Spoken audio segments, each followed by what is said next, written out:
খাঁচার দরজা খুলতেই কয়েক সেকেন্ডের নীরবতা, চারপাশটা সতর্ক করে চোখে দেখে নিল সে। তারপর ধীর পায়ে এগিয়ে গেল সুন্দরবনের গভীর অরণ্যের দিকে।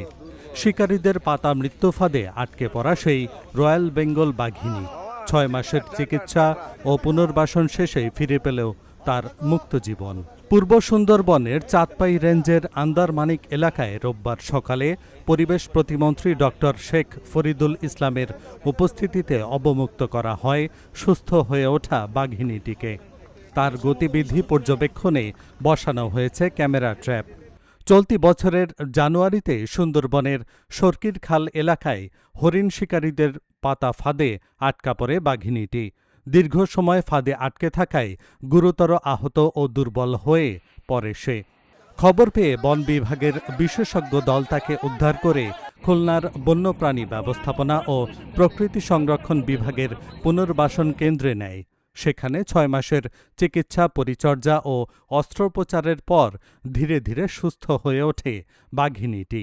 যেখানে সে ফাঁদে আটকা পড়েছিল, বাঘটি যে বয়স একটু বেশি, স্বাভাবিকভাবে সে একটু দুর্বল ছিল হয়তো, এবং কিন্তু আমরা মনে করি যে সেটা যে এলাকাতে আমরা এখন চাচ্ছি তার আগের এলাকা, ফলে সে এটি এখানে তার পূর্বের যে মেমোরিজ গুলো আছে সেগুলো সে নিশ্চয়ই সে ফিরে পাবে। বাংলাদেশের ইতিহাসে প্রথমবারের মতো একটি বাঘকে তাকে সুচিকিৎসা দিয়ে ফিরে দেওয়া হয়েছে। গত ৬ মাস তাকে অবজার্ভে রাখা হয়েছে। পরবর্তীতে আমাদের এক্সপার্ট টিম যারা আছে তারা আবার পরীক্ষা করছে যে সে সুন্দরবনে ফিরে এসে আবার শিকার করতে পারবে কিনা। যখন সে উত্তীর্ণ হয়েছে তখন আমাদের কাছে মনে হয়েছে এটাকে আমরা বনে ফিরিয়ে দিই।